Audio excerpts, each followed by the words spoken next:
أعوذ بالله من الشيطان الرجيم بسم الله الرحمن الرحيم الحمد لله رب العالمين صلاة والسلام عليك يا رسول الله صلاة والسلام عليك يا حبيب الله صلاة والسلام عليك يا سيد المرسلين صلاة والسلام عليك يا خاتم النبيين সালাম জানাই আমাদের মহামান্য ইমামুজ্জামানের প্রতি, যার মাধ্যমে আমরা সত্যের সন্ধান লাভ করেছি। উপস্থিত সম্মানিত মুসল্লিগণ, ভাই ও বোনেরা, সবাইকে আজকের এই জুমার দিনে আন্তরিক সালাম, মোবারকবাদ। সালামু আলাইকুম ওয়া রাহমাতুল্লাহি ওয়া বারাকাতুহু। নবী করিম সাল্লাল্লাহু আলাইহি সাল্লাম যখন একটি জাতি তৈরি করলেন, উম্মতে মুহাম্মাদি, মুসলিম উম্মাহ, মুমিন মুমিনা, সেই জাতিকে তিনি ওনার পক্ষ থেকে যেটা আল্লাহ সুবহানাহু ওয়া তাআলা ওনাকে নির্দেশ দান করতেন, আদেশ দিতেন, অর্থাৎ আল্লাহর কোরআন, আল্লাহর বিধান, সেগুলি তিনি জাতিকে পৌঁছে দিতেন এবং সমসাময়িক সমস্যাবলী সেগুলিতে তিনি সমাধান দিতেন। গুরুত্বপূর্ণ যে বিষয়গুলি সেগুলোর জন্য তিনি খুতবা দিতেন, বক্তব্য দিতেন, ভাষণ দিতেন।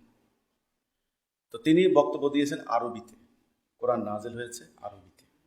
সেজন্য অনেক ফকিরাই বলেছেন, মত দিয়েছেন যে যার যার ভাষায়ও খুতবা দেওয়া যায়। এর সঙ্গে ইমাম আবু হানিফাও বলেছেন ফার্সিতেও খুতবা দেওয়া যায়। পারস্য যখন ইসলাম বিজয় লাভ করলো, তখন পারস্যের জনগণ বক্তব্য বুঝবে না, আমিরের ইমামের বক্তব্য বুঝবে না, বুঝতে হবে না, সেজন্য। তবে সুন্নত হিসেবে, যেহেতু নবী করিম সাল্লাল্লাহু আলাইহি ওয়াসাল্লাম আরবিতে খুতবা দিয়েছেন, এই জন্য সুন্নত হিসেবে বা নবী করিম সাল্লাল্লাহু আলাইহি ওয়াসাল্লামের যে নিয়ম নীতি, সেটা অনুসরণ করতে গিয়ে আমরা আরবিতে খুতবা দেই। কিন্তু আমি মনে করি আরবিতে কি কথা বলবো সেই খুতবা দেওয়ার আগে অবশ্যই আমাদের যার যার মাতৃভাষায়, মায়ের ভাষায় বক্তব্য দেওয়া দরকার।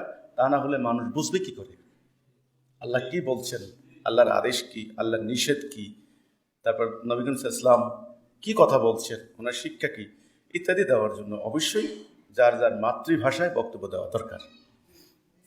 এই জন্য আরবিতে দেওয়ার আগে আমি আপনাদের বোঝার মতো করে এই যে কথাটাই বলতে চাচ্ছি। আজকে আমি যে সূরাটি নিয়ে কথা বলবো, সূরার নাম হচ্ছে সূরা আসর, 103 নম্বর সূরা, আয়াত 3টা, রুকু একটা, এক রুকু, মক্কাতে নাযিল হয়েছে এই সূরাটা। ওয়াল আসর ইন্নাল ইনসানা লাফিল খুসর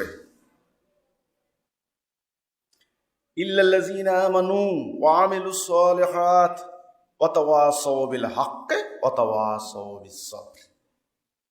একেবারে ছোট্ট সূরাগুলির মধ্যে এটা একেবারে অন্যতম।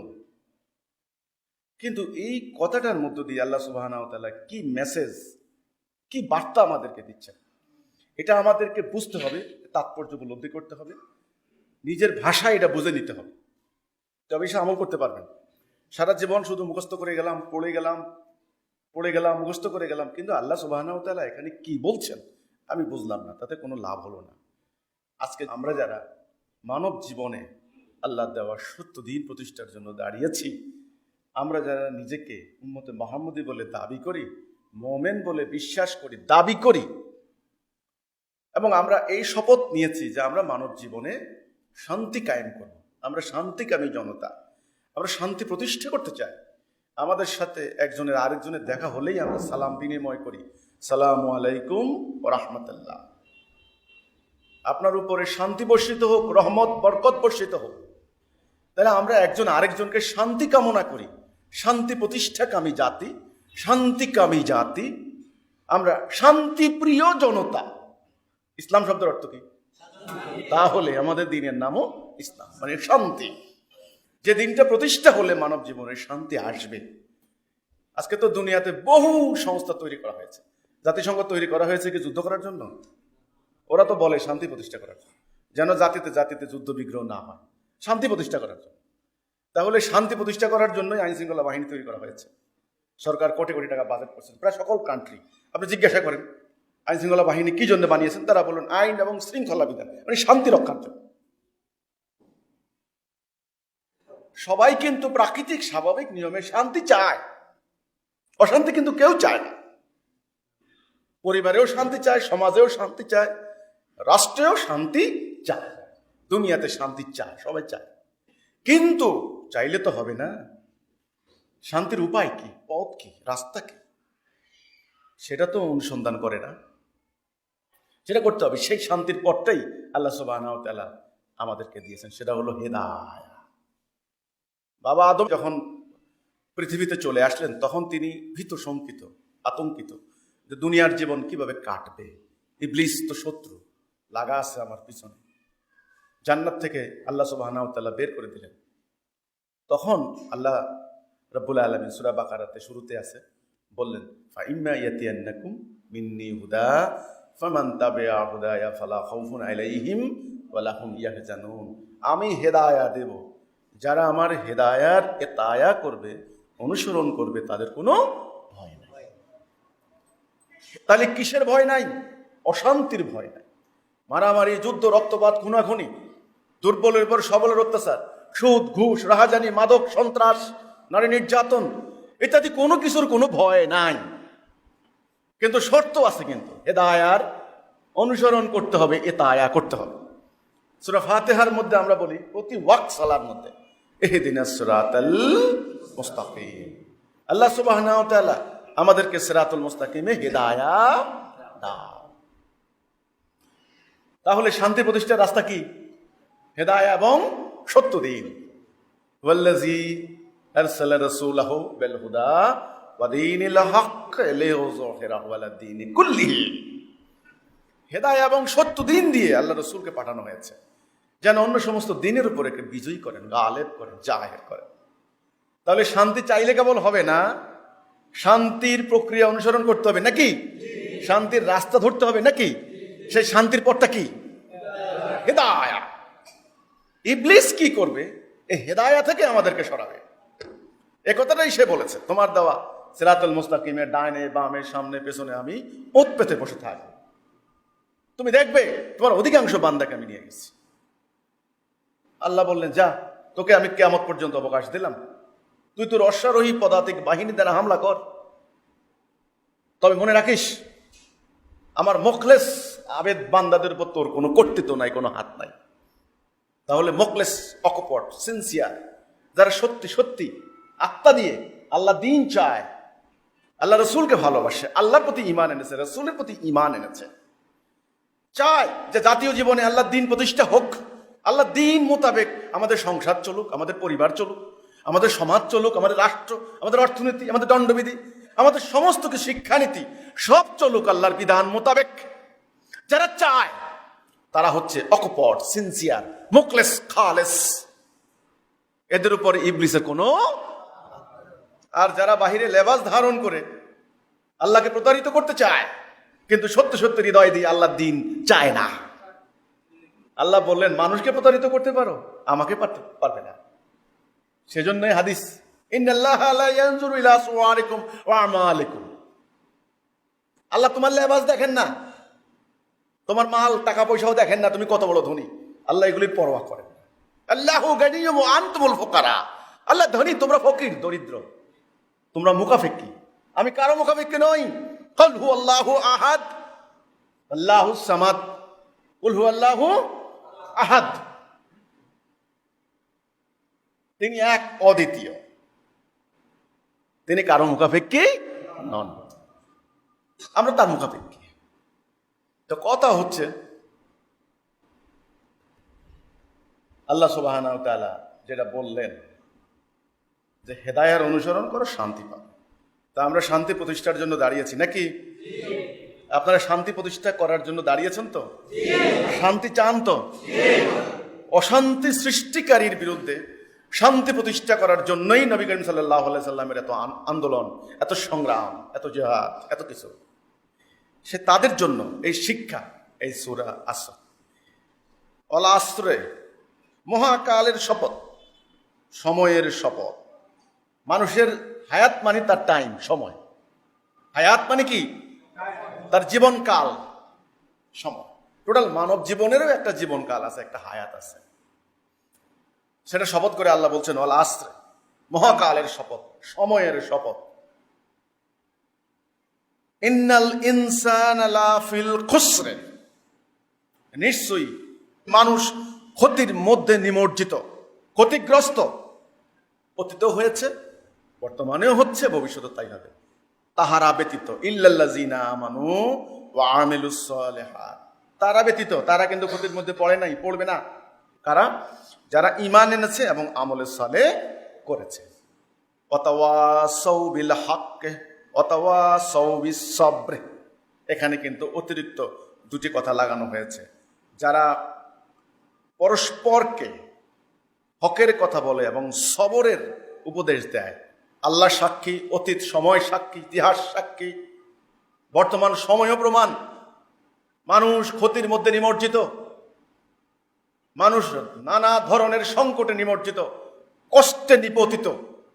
অর্থনৈতিক সংকট, রাজনৈতিক সংকট, আধ্যাত্মিক সংকট, সামাজিক সংকট, পারিবারিক দুর্দশা, এক কথায় সমগ্র মানব জাতি সংকটের মধ্যে বর্তমানেও নিমজ্জিত, অতীতকালেও নিমজ্জিত ছিল।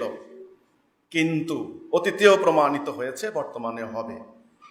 তারা ক্ষতিগ্রস্ত হবে না, তারা বিপদগ্রস্ত হবে না, তারা সমস্যাগ্রস্ত হবে না, যারা ঈমান আনবে এবং আমলে সালেহ করবে। আল্লাহ শপথ করে কথাটা বলছেন। আমার কাছে আশ্চর্য লাগে, ঈমান আর আমলে সালেহ দুইটা জিনিস আল্লাহ সুবহানাহু ওয়া তাআলা সূরা বাইয়িনাতো বলেছেন, এই যে সূরা নূরের 55 নম্বর আয়াতও বলেছেন, আর অন্যান্য সূরার মতো আছে। যারা ঈমান আনলো এবং আমলে সালেহ করলো, তারা রাদিয়াল্লাহু আনহু, আল্লাহ তাদের উপর রাজি খুশি হয়ে যাচ্ছেন। সূরা নূরের 55 নম্বর আয়াতে আল্লাহ সুবহানাহু ওয়া তাআলা বলছেন, আল্লাহ ওয়াদা দিচ্ছেন, যারা ঈমান আনলো এবং আমলে সালেহ করলো তাদেরকে দুনিয়াতে খেলাফত দেওয়া হবে। লা ইস্তাখলিফান্নাহুম ফিল আরদ, দুনিয়াতে তাকে খেলাফত দেওয়া হবে, পাওয়ার দেওয়া হবে, কর্তৃত্ব দেওয়া হবে। তাহলে ঈমান আর আমলে সালেহ দুটি শব্দ আমরা এখানে পেলাম। ঈমানটা কি? আল্লাহ এবং তার রাসূলের প্রতি ঈমান, লা ইলাহা ইল্লাল্লাহ মুহাম্মাদুর রাসূল। সূরা হুজরাতের 15 নম্বর আয়াত আল্লাহ সুবহানাহু ওয়া তাআলা যেটা বললেন, আল্লাহ এবং তার রাসূলের প্রতি ঈমান আনে, তাতে কোনো সন্দেহ করে না, সুম্মা লাম ইয়ারতাবু, কোনো সন্দেহ করে না, এবং জানমাল দিয়ে জিহাদ করে। মুমিনের সংজ্ঞা সেখানে প্রথম অংশ আল্লাহ এবং তার রাসূলের প্রতি ঈমান। তাহলে আপনি যা কিছু করবেন, আমল করেন, যাই কিছু করেন, সালাত করেন, যাকাত দেন, হজ করেন, জিহাদ করেন, যাই কিছু করেন, দান খয়রাত করেন, সবার আগে কি প্রয়োজন? ঈমান। এজন্য হাদিস বুনিয়াল ইসলামে আলা খামসিন, ইসলামের বুনিয়াদ কয়টা? 5টা। 1 নাম্বারটা কি? ঈমান, লা ইলাহা ইল্লাল্লাহ মুহাম্মাদুর রাসূলুল্লাহ। 1 নাম্বারটা কি? ঈমান। তাহলে আগে আমল না আগে ঈমান? ঈমান। আল্লাহ এবং রাসূল শুধু এই কথাটাই বলছেন, আগে ঈমান আন। যারা ঈমান আনবে তারা হচ্ছে মুমিন। এই ঈমান যারা আনলো তাদের আমল হবে আমলে সালেহ। আমল খালি বলেন নাই, বলছেন আমলে সালেহ। এখানে সবাই অনুবাদ করেছেন নেক আমল, খাঁটি আমল, প্রকৃত আমল, আসল আমল, সহি আমল। কি সেটা? কি ঈমানের পরেই আমলে সালেহ, সেটা কি? ওই ঈমানকে প্রতিষ্ঠা করার জন্য, ঈমানকে গালেব করার জন্য, জাহির করার জন্য, লিউযহিরাহু আলা দীনি কুল্লিহি, ইবলিসকে পরাজিত করার জন্য আপনি যা আমল করবেন সবগুলাই হচ্ছে আমলে সালেহ। কথা বুঝতে পারলাম জিনিসটা? ওই আকীদা থাকতে হবে, আকীদা আগে, আকীদা আগে। কেন করবেন আপনি?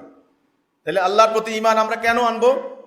কারণ তিনি আমাদেরকে সৃষ্টি করেছেন, তিনি আমাদেরকে প্রতিপালন করছেন, তিনি রব, তিনি খালেক, তিনি ভালো জানেন কিসে আমাদের মঙ্গল, কিসে আমাদের অমঙ্গল। আমরা জানি না তিনি আমরা কোন পথে চললে আমাদের পারিবারিক অশান্তি দূর হবে, রাজনৈতিক সংকট দূর হবে, অর্থনৈতিক সংকট দূর হবে। সেই পথ, সেই দিন আল্লাহ রসুলের মাধ্যমে তিনি আমাদেরকে দিয়েছেন, নাকি? আমরা বিশ্বাস করি এটা আল্লাহর পক্ষ থেকে নাযিল করা কিতাব। এর একটা বর্ণ, একটা শব্দ কেউ পরিবর্তন করতে পারে নাই। এমনকি আমরা এও বিশ্বাস করি এই কিতাবের, এই দ্বীনের বিধিবিধান, হুকুম, আহকাম যদি মানব জাতি মেনে নেয় তবে মানুষ জাতীয় জীবনে, সামাজিক জীবনে শান্তি পাবে। এই যে বিশ্বাসটা, এটা ধারণ করতে হবে হৃদয়ে।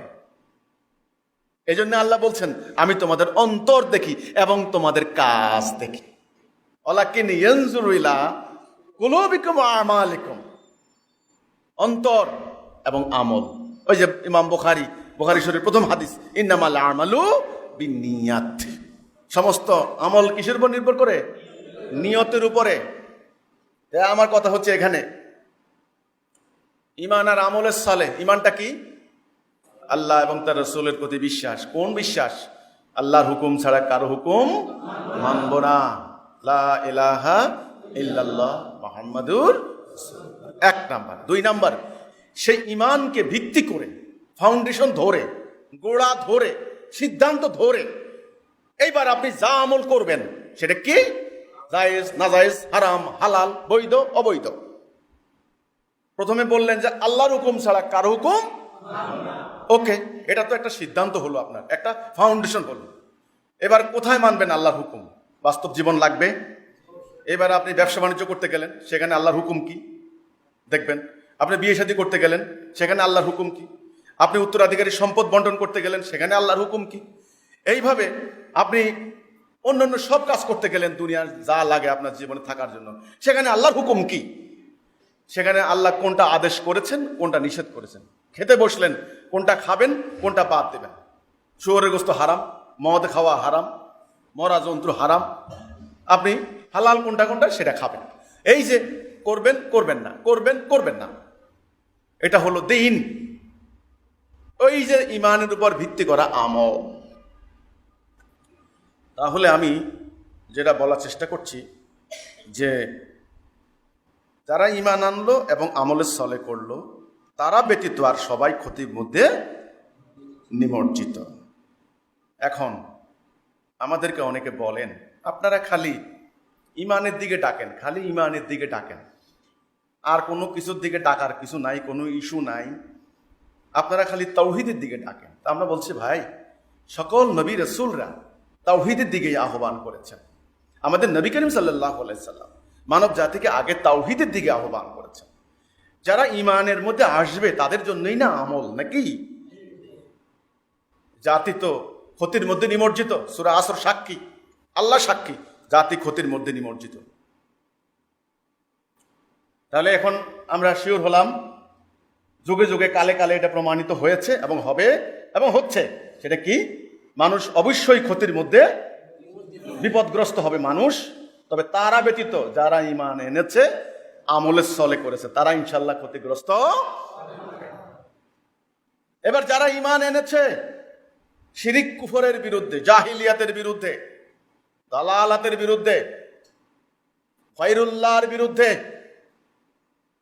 জাহিলি সমাজ যেখানে অন্যায়, অবিচার, জুলুম, রক্তপাত, যেখানে দুর্বলের উপর সবলের অত্যাচার চলে অহরহ, যেখানে দরিদ্রের উপর ধনীর বঞ্চন হয়, শোষণ হয়, যেখানে শাসকের উপর শাসকের জুলুম চলে, এটার নাম আয়ামে জাহিলিয়াত। যেখানে নারীদের কোনো সম্মান নাই, ইজ্জত নাই, শিশুদের কোনো জীবনে নিরাপত্তা নাই, এটার নাম জাহিলি সমাজ, শিরিক কুফরে নিমজ্জিত সমাজ। এই সমাজকে অস্বীকার করে লা ইলাহা ইল্লাল্লাহর ঘোষণা যারা দেবে, যারা মুমিন হবে, তারা অনেক কষ্ট করতে হবে, তাদেরকে অনেক লাঞ্ছনা সহ্য করতে হবে, তাদেরকে অনেক বিপদ মাথায় নিতে হবে। এর প্রমাণ সকল নবী রাসূলদের জীবনী, স্বয়ং নবী করিম সাল্লাল্লাহু আলাইহি সাল্লামের জীবনী। আমরা যার উম্মত হওয়ার দাবি করি, আমরা গৌরব বোধ করি, আলহামদুলিল্লাহ। আমাদের আখরি নবী হুজুর আকরাম সাল্লাল্লাহু আলাইহি ওয়াসাল্লাম, ওনার জীবনী। তিনি যখন ঈমানের ঘোষণা দিলেন, তিনি কি, তিনি কে, ওনার সম্পর্কে একটু জানতে হবে। আপনারা জানুন, আমার অনুরোধ থাকবে। তিনি আলামিন, আসাদিক, ভদ্র, সভ্য, নম্র, উচ্চ বংশীয়, মক্কার অভিজাত কুরাইশ বংশের সন্তান। ওই বংশের উপর কথা বলার হিম্মত কারো ছিল না পুরো আরবে। তখনও কাবার মোতোয়াল্লি ওনার পরিবার। সেই পরিবারের মধ্যে সবচেয়ে ভদ্র, সবচেয়ে সভ্য, সবচেয়ে আমানতদার, বিশ্বস্ত আলামিন আসাদিক, ওনার সঙ্গে কারো শত্রুতা হওয়ার কথা। সবাই দূরে সফর করতে গেলেও কোনো সম্পদগুলি মোহাম্মদের কাছে রেখে আসো, অন্তত নষ্ট হবে না। ওনার বিশ্বস্ততা, আমানতদারি, ওনার পরিশ্রম ইত্যাদি দেখেই তো আম্মা খাদিজা ওনার এত বড় ব্যবসা প্রতিষ্ঠানের দায় দায়িত্ব রাসূলুল্লাহকে দিয়ে দিলেন।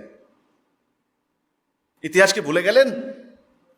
সেই মানুষটা যখন ঈমান আনলেন, সাথে সাথে গালি বর্ষণ হলো, পাথর নিক্ষিপ্ত হলো। তাব্বা আলাকা ইয়া মুহাম্মদ, ওনার আপন চাচা। রক্তপাত শুরু হয়ে গেল, পুরো মক্কায় শুরু হয়ে গেল। ওনার অনুসারীদের উপর হামলা, ওনার নামে অপপ্রচার, গালি, যেটা উনি বলেননি, যেটা উনি করেননি, সেটা বানিয়ে বানিয়ে বসে বসে রাতের অন্ধকারে ঘরে বসিয়ে বলা হতো, বানানো হতো। আবু জেহেল, আবু লাহাবরা দিনের বেলা তার অন্ধ অনুসারীরা এবার ছুটতো বিভিন্ন মাকামে, বিভিন্ন জায়গায় ছুটে ছুটে গিয়ে রাসূলুল্লাহর বিরুদ্ধে, যে মক্কা একজন আবির্ভূত হয়েছে, পাগল, গণক, কবি, জাদুকর, জিনভূতে আসরগ্রস্ত, ধর্ম বিনষ্টকারী, উন্মাদ ইত্যাদি। এবার শুরু হলো ওনাকে বয়কট, সামাজিকভাবে বয়কট, অর্থনৈতিকভাবে বয়কট, অসহযোগিতা। সেটা দিয়ে যখন দমানো গেল না, শুরু হলো পথে ঘাটে মায়ের আক্রমণ। ওনার কাছে যারা ঈমান আনতেন তাদের উপর অত্যাচার, জুলুম। সুমাইয়াকে শহীদ করা হলো, দুই দিকে দুটি উট দাবড়ে দেওয়া হলো ওনার দুই পা বেঁধে। সুমাইয়া জায়গায় দু টুকরা হয়ে গেলেন। আম্মারের পিতা ইয়াসিরকে হত্যা করা হলো বল্লম দিয়ে খচিয়ে খচিয়ে, রসুলের গলা চাদর দিয়ে পেঁচিয়ে রসুলকে শ্বাস বন্ধ করে দেওয়ার পায়তারা করা হলো। উটের নাড়ি বুড়ি চাপিয়ে দেওয়া হলো। তায়েফের ময়দানে পাথরের আঘাতে আঘাতে জর্জরিত করা হলো। শেষ পর্যন্ত একসঙ্গে সকল গোত্র মিলে কোপ দিবে, যেন কোনো নির্দিষ্ট গোত্রের উপর দোষ না পড়ে। তলোয়ার, নাঙ্গা তলোয়ার নিয়ে যুবকরা বাসার চতুর্দিকে দাঁড়িয়ে গেল, একসঙ্গে কোপ দিয়ে টুকরে টুকরে করে ফেলা হবে মোহাম্মদকে সাল্লাল্লাহু আলাইহি ওয়াসাল্লাম। এই কঠিন সময় মোমেনদের কি করণীয়, কি কর্তব্য?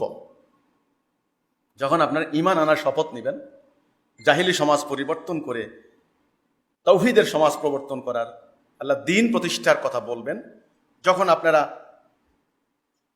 আল্লাহর তাওহীদের ঘোষণা দিবেন, ন্যায় বিচার, মানবাধিকার প্রতিষ্ঠার কথা বলবেন, বিষয়টা তো সহজ নয়। চতুর্দিক থেকে আপনাদের উপর বিপদ নেমে আসবে। এই রাস্তা ফুল বিছানো নয়, এই রাস্তা কাটা বিছানো। এই রাস্তা লাল গালিচা বিছানো নয়, এই রাস্তা দুর্গম, দুর্গম গিরি কান্তার মরু দুস্তর পারাবার। তখন মোমেনদের কর্তব্য কি? এই সূরার মধ্যে সেটাই বলা হয়েছে। একে অপরকে হকে কথা বলবে, অতাওয়াসাউ বিল হক।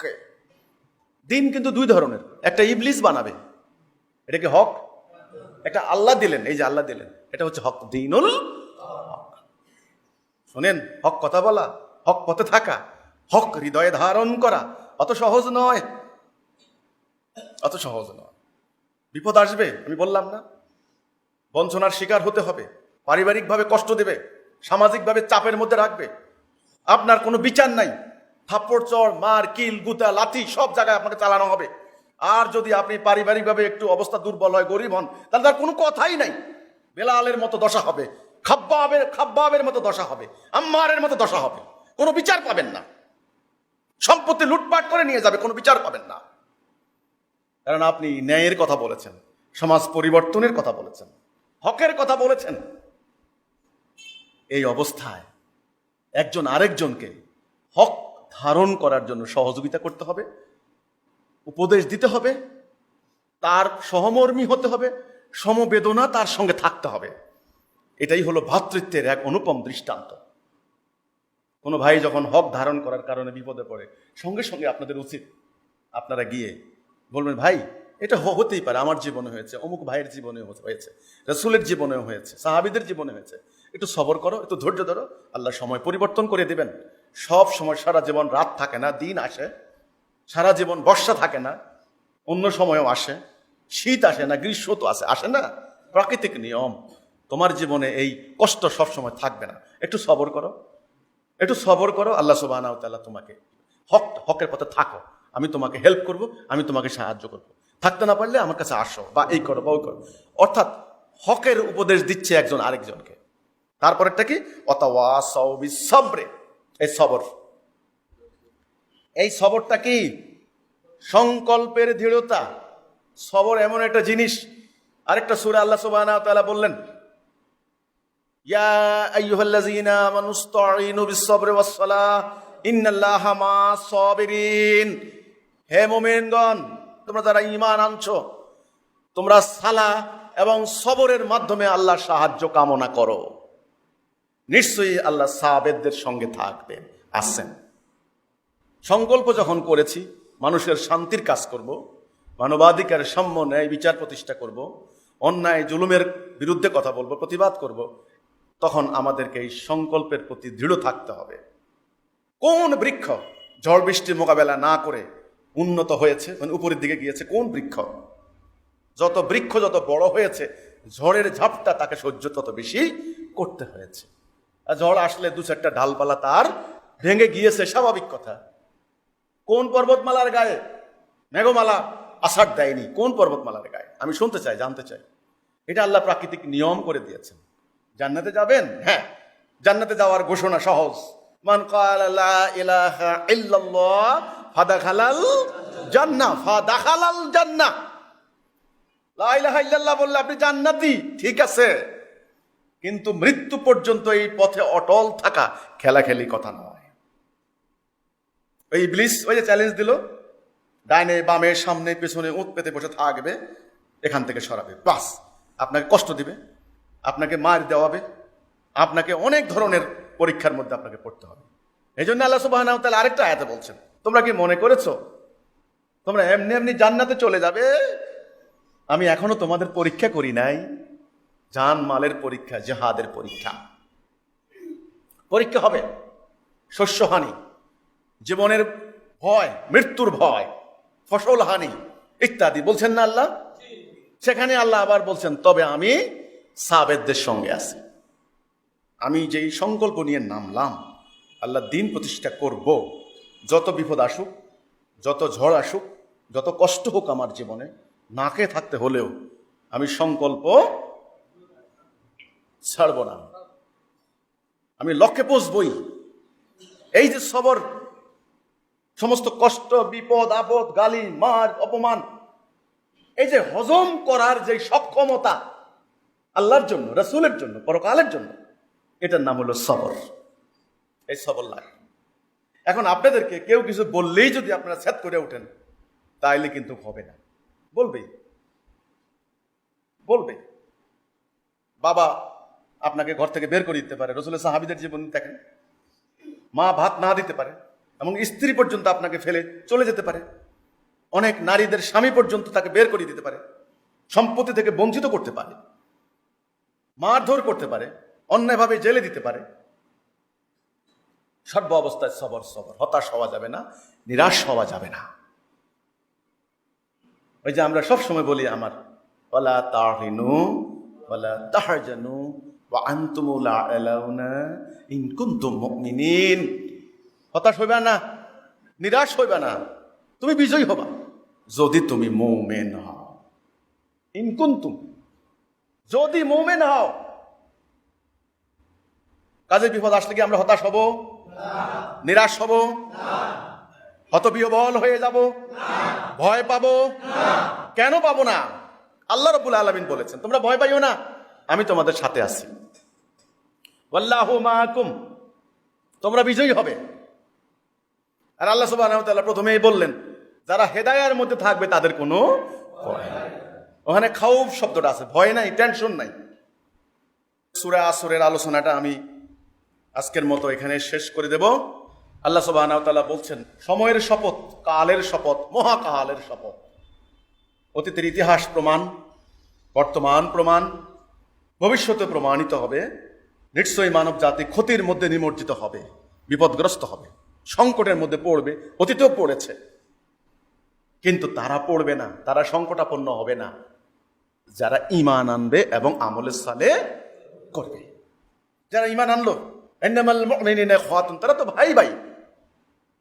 তারা এই বিপদে একজন আরেকজনকে হকের উপদেশ দিবে, সহযোগিতা করবে, সহমর্মী হবে এবং সবর ইখতিয়ার করার জন্য একে অপরকে উপদেশ দেবে।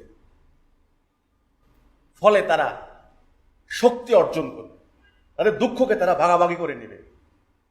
এজন্য তারা এই কষ্টকর রাস্তা তারা পাড়ি দিতে পারবে।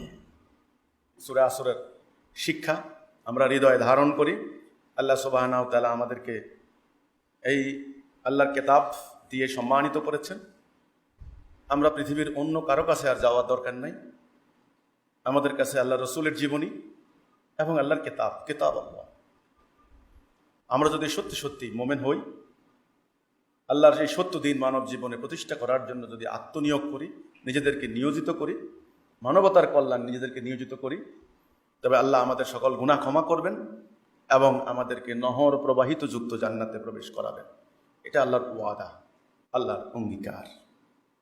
আল্লাহ আমাদেরকে আল্লাহর দ্বীন প্রতিষ্ঠা করার জন্য যেই চরিত্রের প্রয়োজন সেই চরিত্র আল্লাহ দান করুন। আমাদের যারা মুমিন, যারা ঈমান আনবে এবং আমল সালেহ করবে, যারা আল্লাহকে বিজয়ী করার জন্য দাঁড়াবে, আল্লাহর দ্বীন প্রতিষ্ঠা করার জন্য দাঁড়াবে, আমরা যারা এই শপথ করেছি, আল্লাহ সুবহানাহু ওয়া তাআলা সূরা আসরের শিক্ষা তাৎপর্য আল্লাহ আমাদেরকে ধারণ করার, বুঝার এবং আমল করার তৌফিক দান করুন। ওয়া মা তাওফীকি ইল্লা বিল্লাহ। আসসালামু আলাইকুম ওয়া রাহমাতুল্লাহি।